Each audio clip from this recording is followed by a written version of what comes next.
নমস্কাৰ সকলোকে পুনৰবাৰ স্বাগতম জনাইছো মোৰ চেনেলটিত। হয় স্বাগতসকল, আজি এটি গুৰুত্বপূৰ্ণ ইনফৰমেশ্যন মই আপোনালোকৰ কাৰণে লৈ আহিছোঁ। আপোনালোকে স্ক্ৰীনত দেখা পাইছে যে সপ্তম বিত্ত আয়োগ গঠন কৰা হৈছে। তাৰমানে অষ্টম বিত্ত আয়োগ অতি সোনকালে লাগু কৰা হ'ব বা ঘোষণা কৰা হ'ব পাৰে। সপ্তম বিত্ত আয়োগ গঠন অসম চৰকাৰৰ। ভাৰতীয় সংবিধানত থকা ব্যৱস্থাৱলীৰ আধাৰত অসম চৰকাৰে ভাৰতীয় সেনা বাহিনীৰ অৱসৰপ্ৰাপ্ত লেফটেনেণ্ট জেনেৰেল ৰাণা প্ৰতাপ কলিতাৰ অধ্যক্ষতাত সপ্তম অসম ৰাজ্যিক বিত্ত আয়োগ গঠন কৰিছে।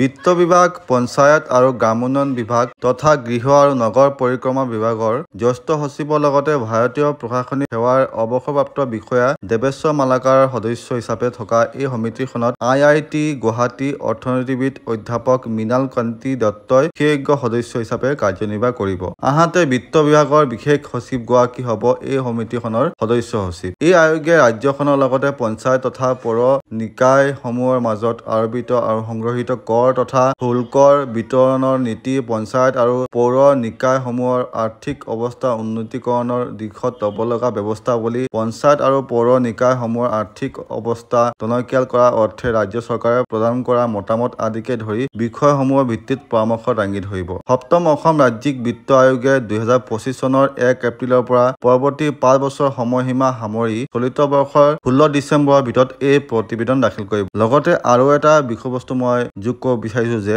যিহেতু অষ্টম দৰমহা আয়োগ অতি সোনকালে ঘোষণা কৰা হ'ব। এতিয়া 2024 চলি আছে, 2026ত 10 বছৰ সম্পূৰ্ণ হ'ব সপ্তম দৰমহা আয়োগৰ, আৰু হয়তো এইখন কমিটিয়ে অষ্টম দৰমহা আয়োগৰ পৰামৰ্শাৱলী প্ৰস্তুত কৰিব আৰু দৰমহাৰ গাঁথনিসমূহ প্ৰস্তুত কৰিব। চ' এয়া আমাৰ কাৰণে বহুতেই ভাল খবৰ। আজিৰ ভিডিঅ'টিত ইমানে আছিলে। আশা কৰিছোঁ আপোনালোকে ভিডিঅ'টি চাই উপকৃত হৈছে। লগ পাম আন এটি ভিডিঅ'লৈ, তেতিয়ালৈকে ষ্টে ফিট ষ্টে হেল্ডি।